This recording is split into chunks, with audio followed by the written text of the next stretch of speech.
Hello and welcome to the next episode of the Klingberg Wing Mark II development. I'm Raul Klingberg, your host. Today we're going to talk about flight testing. So hang in there for 1 second, we'll flip the screen around, we'll get started.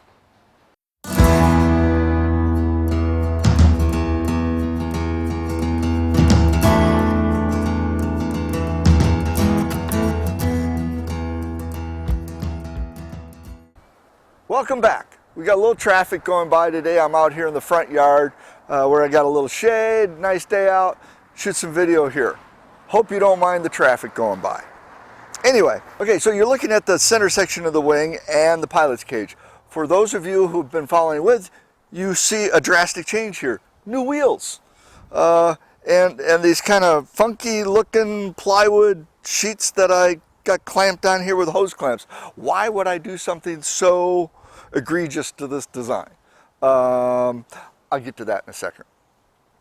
Anyway, as you know, we went out and did some high-speed taxi tests at Marina Beach, where ran down the sand dune with the lift harness on that I use for picking the glider up, and without the flight harness, which is what's hooked onto the back end of the glider here. That's a harness that actually holds me in the glider when I'm flying. So we did those high-speed taxi tests to play with the controls and see what it was like to run with the glider without the intent to fly. And then that went well, so we decided let's go out and see if we can get a first hop done. And it was a debate, do we go back to Marina Beach? Ocean's kind of close. We sat and thought about it for a second. Geez, if the wind's out of the west and the ocean is only 150, 200 yards away, and this thing has a 30-to-1 glide ratio, well, shoot. If I take off and for some reason I can't turn, I'm in the ocean. That'd be bad, very, very bad. Even if there weren't all those rip currents going down in the water, be bad for me and the glider. So we rethought the test situation. So where can we go that we can just do a straight flight forward and not have to worry about going in the ocean? And we came up with Dockweiler Beach. And maybe you've watched that video and seen me, well, eat sand for lunch. We had some problems at Dockweiler and we were really surprised. What went wrong? The glider seemed to handle fine at Marina Beach, but as soon as I hooked in and started running with it, as soon as the glider started to lift my weight up a little bit, and you can go watch that video, running in super slow motion if you like, but you will see that my feet get light because they're not digging into the sand as deep. And as soon as my feet get light, there's only about 2 or 3 steps, and all of a sudden I'm digging my heels in trying to stop. Well, let me tell you, as soon as the glider started to lift me, it nosed over and just wanted to bury itself in the sand. And I'm pulling full up elevator and holding back and digging my feet in trying to stop. Now, a lot of inertia on 108 pounds, and I just could not get it stopped before the nose dropped. We stuffed the nose in, broke the nose wheel off, which was a good thing. It absorbed a lot of the impact. And then we had to sit and scratch our heads for a while. We moved me a little bit further back to decrease the static margin and tried it again. Put on a little bit more flap, which has a tendency to hold the nose up. Well, that didn't work either. I stuffed the nose the second time. And 2 times of eating sand for lunch was enough. We packed it up and we went home to think about what went wrong.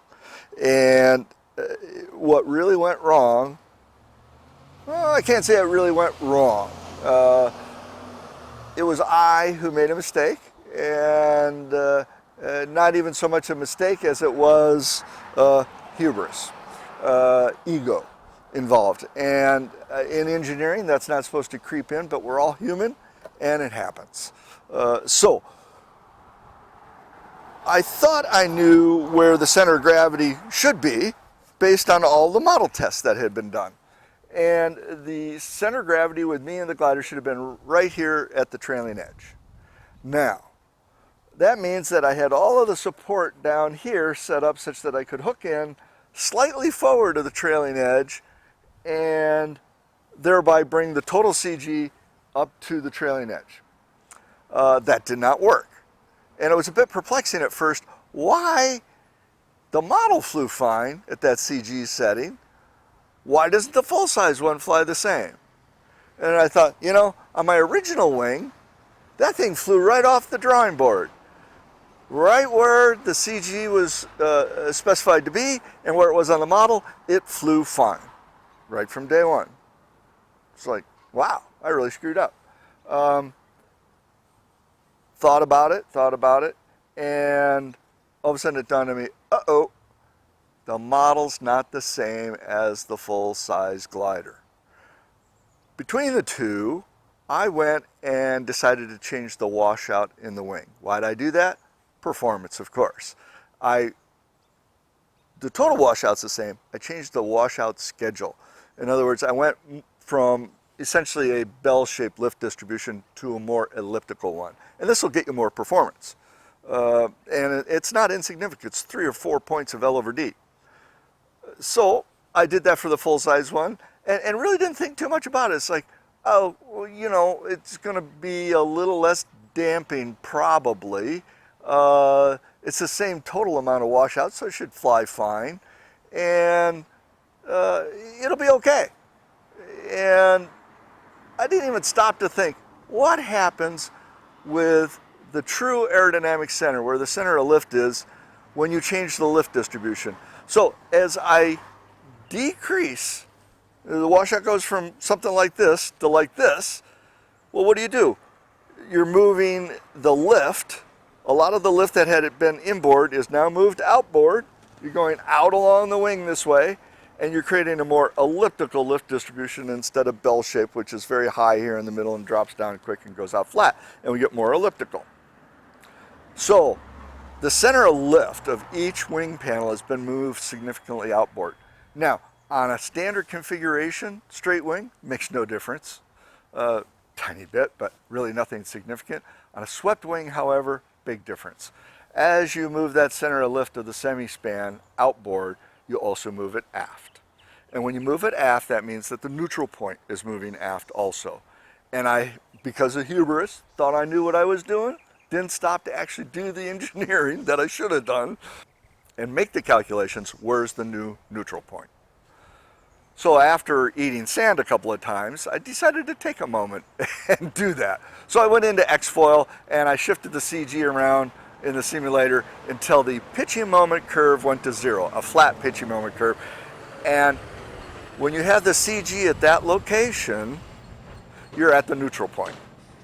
So instead of the neutral point being somewhere around here, a few inches aft of the trailing edge, it's actually another 4+ inches further after that. So that meant that I was sitting way too far forward, and the static margin was huge, and the glider's really nose heavy. In fact, it was so nose heavy, full up elevator could not lift up the nose. That's pretty significant. The way that this really penetrated through my brain was with the help of Peter. Peter says, geez, when we were at Marina Beach, it seemed to fly fine. We're running along with it, we're working the controls, it's smooth, and it was stable as soon as you started running. Like, oh yeah. Well, doesn't that mean that the center of gravity of the empty glider is at a good location? It's like, well, duh, yeah. That means that center of gravity gives sufficient static margin for the glider to fly nice. Where's that center of gravity? Well, it's right here. It's about 4.5 inches aft of the trailing edge. So, wow, big difference. So with this neutral point and that center of gravity, the empty center of gravity of the glider, 6.5% static margin, which is in the ballpark of good for a flying wing. 6% to 10% should fly just fine. So what that mean? That means got to change the hang point design. What I had to do was extend the supports for the pilot further aft, got some 1/4 inch thick carbon fiber plate and bonded and bolted it to the previous hang points. And now I can hang myself aft of the trailing edge so that I'm sitting right where the CG is of the empty glider. If the CG of the empty glider worked fine, might as well put my weight there and call it a day, because that should fly just fine. So that's what we've done here. Now, you would think that, oh, let's just haul it right back out, take it right back to Marina Beach, and do some test flights. That'd be cool. Now that we know where the center of gravity is supposed to be and we have it in the right spot. Well, we tried. When we got to Marina Beach, we saw this. Here, I'll put up a picture for you. They put a lifeguard station right in the middle of my intended flight path. Couldn't believe it.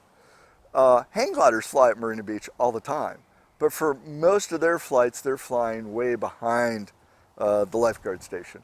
For my test hops, I need to go straight forward. At least I want to go straight forward. I don't want to be in a situation where I've got to turn and stay close to the sand dunes on an experimental aircraft. I don't know what the handling is going to be like on this thing. So we couldn't test there. It just wasn't possible. And we thought about, well, what if you go in front of the lifeguard station? Well, at low tide, you got about 200, 250 feet of football field between the lifeguard station and the water at low tide. 50-foot wingspan, that should be plenty. You know, if you can't go through a 200-foot open space with a 50-foot wingspan, you're not a very good pilot. Problem is, I have no idea what this thing handles like. What's the adverse yaw going to be like? Am I going to be able to point the thing accurately and go right down the middle of that line? I just simply don't know. I think I will. Seems to handle nice, but you really don't know till you're up in the air. So we couldn't test there. And then we thought about, well, we'll go back down to Dockweiler, fly there. Well, the winds, because of the heat spell we're having here, the winds are not coming in off the ocean very good down at Dockweiler, and the winds have been like 5, 7 miles an hour. It's not enough. I need something up around 10, 12. 15's better, because 15, the glider's holding up its own weight. So we decided to do a few more modifications to make, to hopefully improve the ground handling and think about a possible another flight location. So let me talk about the major change that we made for ground handling, and then we'll loop back around to why these big silly cartoon tires are on here now. So what we did to try to improve the ground handling was we changed the angle of attack between the pilot's cage and the wing itself. Previously, these struts are the same length, so the angle between the pilot's cage and the chord line of the wing was determined by the general slope of the lower surface of the wing. So that meant that the wing itself was at about a 4-degree angle of attack relative to the pilot's cage. So when the pilot's cage is horizontal, the wing's up at 4 degrees. And it seemed to make sense to me at the time because, okay, I'm flying along, the pilot's cage is level, and the wing is near trim. The root of the wing trims out at about 6 degrees for soaring flight, and down around 4 degrees for full speed flight, straight ahead between thermals. So I felt good compromise. We'll have it at 4 degrees. And what we discovered during the ground handling, if you go watch the other videos closely, maybe I'll throw a little clip in the middle here. The natural tendency when you pick this thing up, so you're here, you're strapped in, you got a hand here and you got a hand over on the stick, and when you go to stand up, you have a tendency to lift the nose up first. That's because there's about 30 pounds of load on the nose wheel, and there's about 70 pounds of load on the rear wheel. So it's lighter, you're trying to lift, and you are trying to lift from where the balance point is, but it's difficult, and you tend to lift the nose up. Well, 2 things happen when you lift the nose up. First, you're not that far away from stall. Now, aerodynamically, you're quite a ways away from stall, but you can zip through those angles really quick when you lift the nose up. You lift the nose up, you're going to lift it 10, 20 degrees. Boom, the wing stalls. Well, you had been lifting a wing that weighed maybe 80 pounds because it's generating 20 pounds of lift, and all of a sudden it weighs 108 pounds. Oh my God, you're lifting and all of a sudden it's like, oh, I got all this extra weight put on me.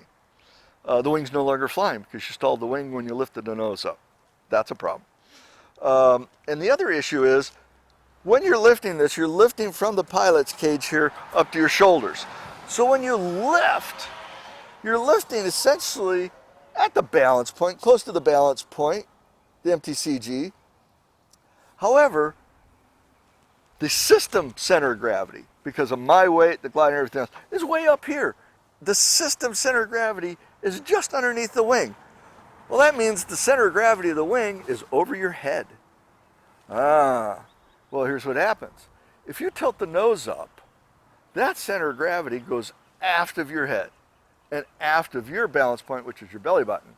And as soon as the CG goes after your belly button, it's like, oh, you're tipping over. It feels like you're getting blown backwards. It really felt that way. Both the Peter and I, it felt that way. But you're not getting blown backwards. What it is the center of gravity is trying to tilt you all the way over backwards like this. And if you happen to tilt the nose too far down, well then, you're going way forward. So there is a balance problem if you lift the wings statically. And by statically, I mean the wing's not generating any lift. It's like balancing the broomstick in your hand. You just got to be really fast. Or with a paraglider. You get a paraglider up over your head and the wing starts to tilt like this. Those of us who fly paragliders know, you got to run to the low side to get back underneath that wing. It's the same kind of effect. Well, with this setup, you really can't shuffle your feet that fast to get yourself back underneath that center of gravity that's tilting aft. You just have to struggle to get the nose back down. Okay, so how do we solve this problem? Well, the balance one, there's not too much you can do about that except to say practice, strength, and fly on a windier day. When there's a little bit more wind, say 12, 15 miles an hour, then the wing is flying, and you can literally just pull in up elevator, and the wing will fly itself up off the ground. You don't have to worry about lifting, you don't have to worry about balance, because you're flying the wing. You just fly it up into a takeoff position. Okay, so we'll try to stick to days that are a little breezier. The lifting the nose up too high, well, over-rotating. You can get the nose way up. Well, about all that we can do about that is change the difference between the pilot's cage and the wing itself. So rather than having the wing up here in the pilot's cage like that, bring the wing back down so that when you do lift it up, if you lift the pilot's cage up 10, 15 degrees, you haven't stalled the wing yet. 15, you probably stalled it, but you can lift the pilot's cage nose up 10 degrees and you haven't ruined all the lift. So it just seemed to make more sense, and that's what we did. I added an extension here and lifted up the rear struts of the pilot's cage so that the wing is now parallel to the base tubes of the pilot's cage.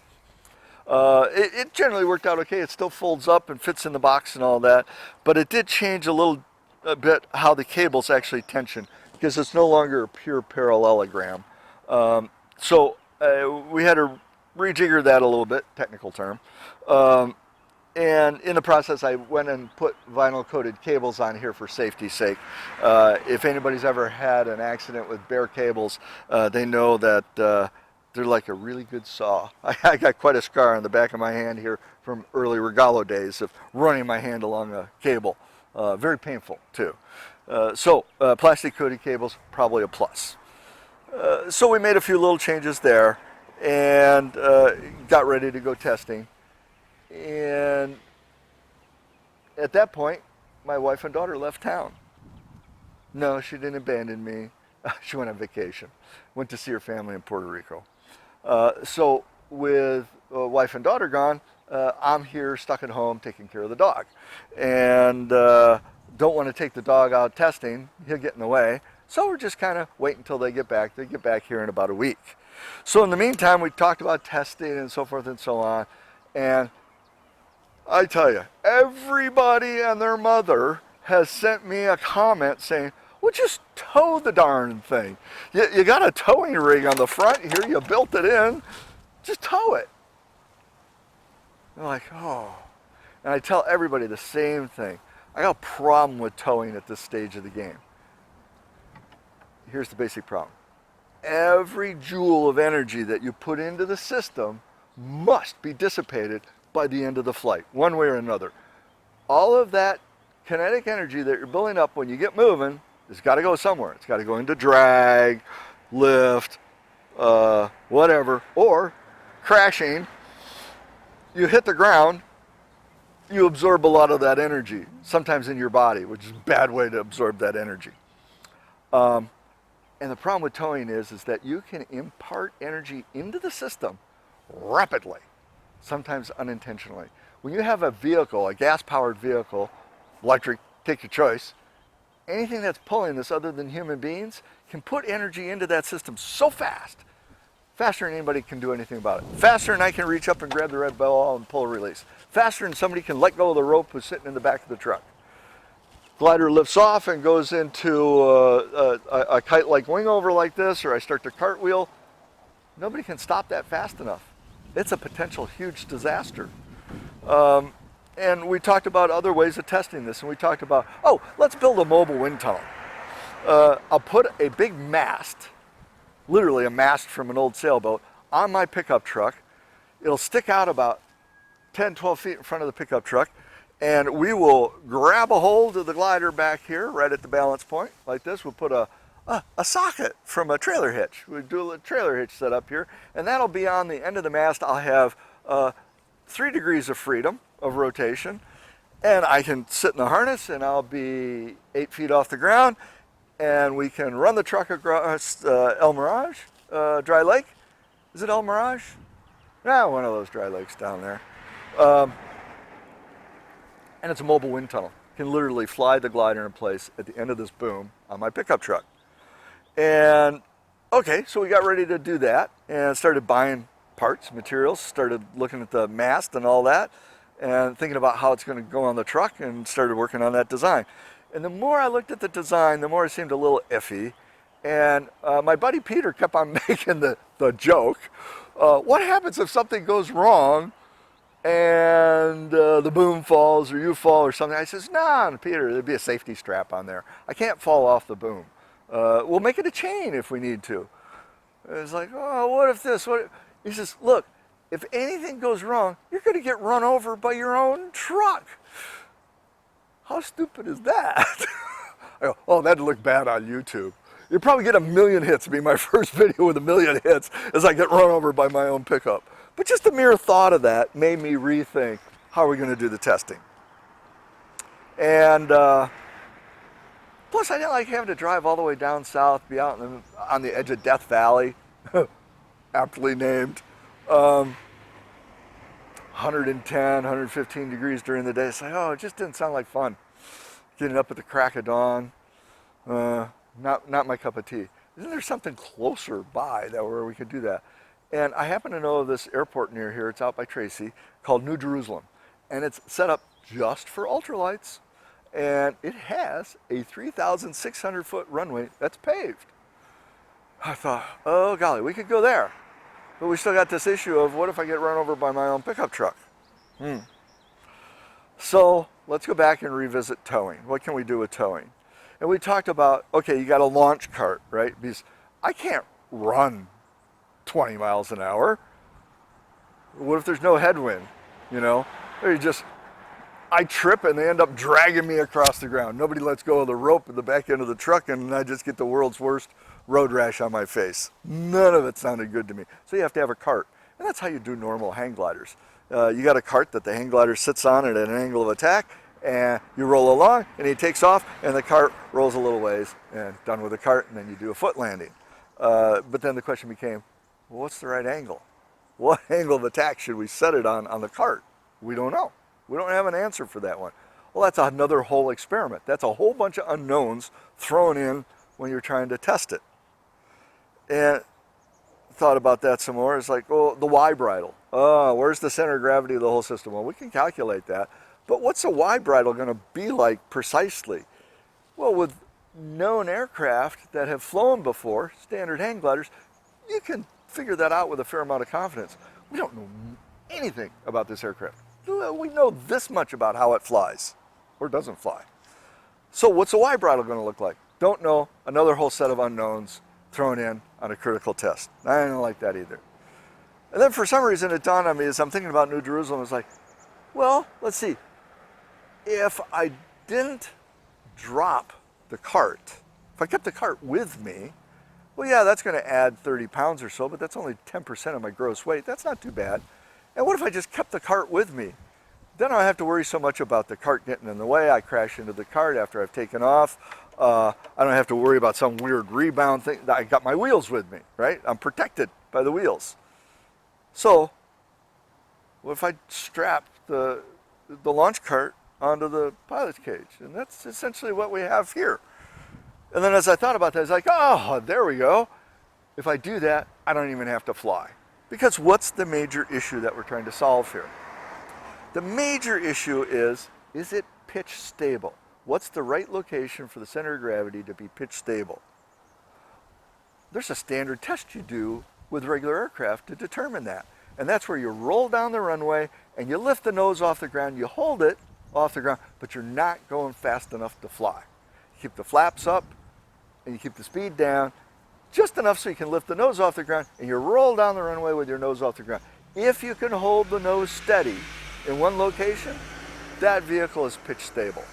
If you're bouncing the nose wheel on the ground like this, or you over-rotate or do something like, you're pitch unstable. You got a problem.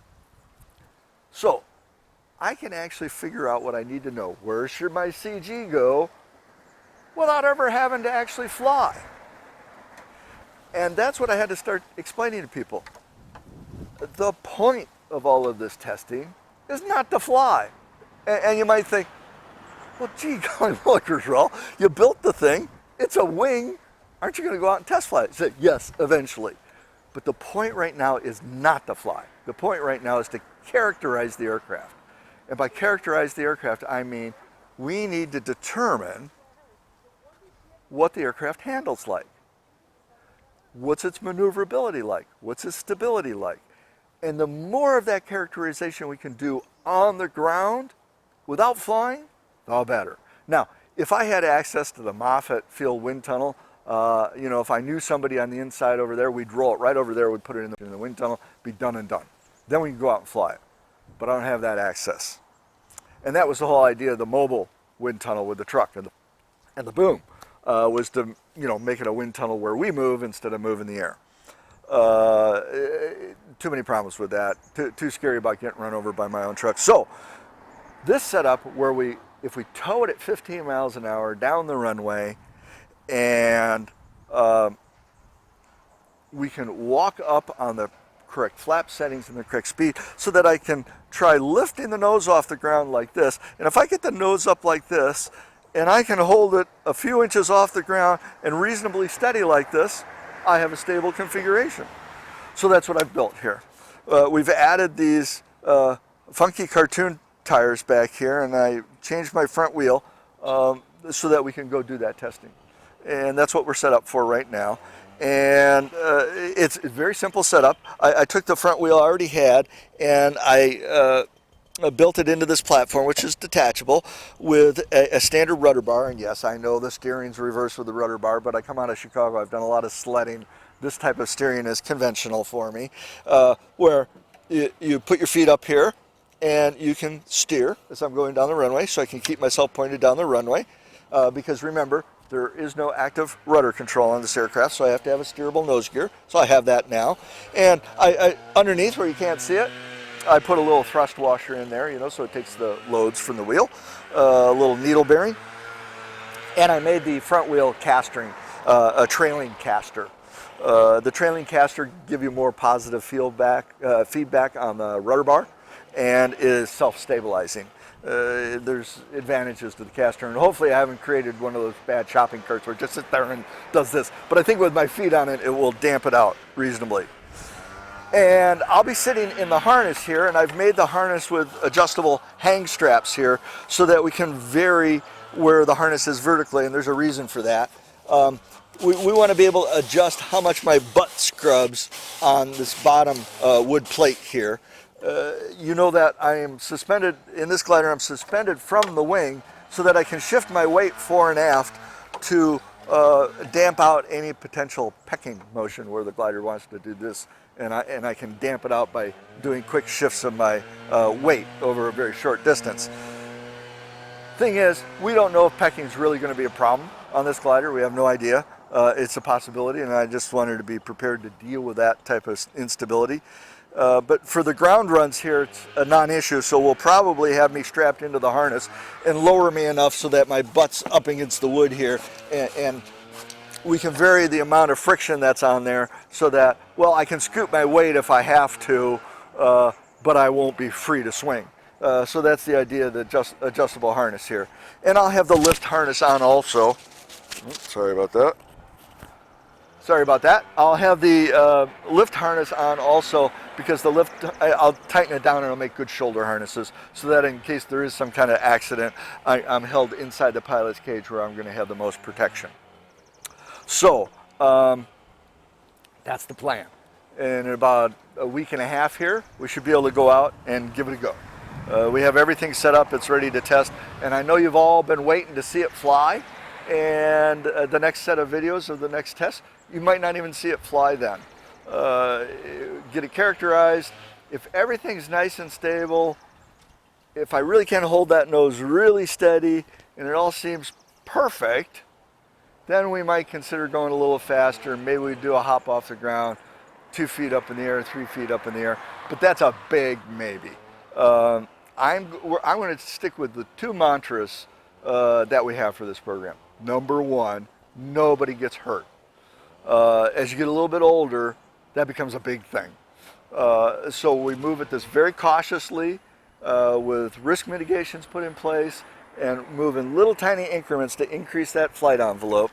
And the other mantra is one that I've had for years and years and years. I go way back. I learned to fly sailplanes when I was 14, and I go back to the really early days of hang gliding, bamboo and plastic, real death traps, let me tell you.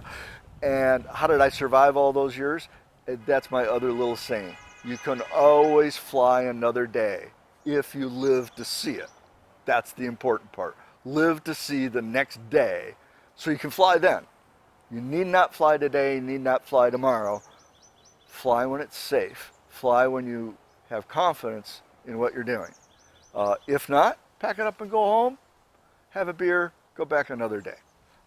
Don't take any unnecessary risks, is what it comes down to. So that means you all have to sit there and twiddle your thumbs while I diddle along here on my slow, safe path of getting this glider in the air. I know it will fly. When we were at Marina Beach and we weren't hooked in, the glider was flying fine. Stick control was steady.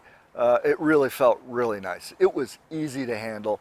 It was very intuitive. So I have confidence that this is going to be a nice flying glider, but I'm in no hurry to get in the air. It's not about test flying, it's about testing to characterize the aircraft, and that's what we're going to stick with and stay safe. Once again, I've rambled on for a long time, and I appreciate you hanging in there with me, and it's getting pretty exciting now. We're getting close to that first flight. If you want to help defray some of the costs associated with testing, and let me tell you, there are significant costs, I would appreciate your help. You go over to Patreon, the link's down in the description, and for a few bucks a month, you get lots of goodies, and you put some pennies in the pot to help pay for all the testing, all the travel, and so forth. Gasoline's getting a little spendy. And please comment. I always read all of the comments. The good ones I respond to. And please, please, please, doesn't take you but a second, go down a little bit to the right there. See that big red button that says subscribe? Hit it for me. And I'll love you even more. So until we get out for the next test and I get another video out to you, I'll say bye for now, and please fly safe.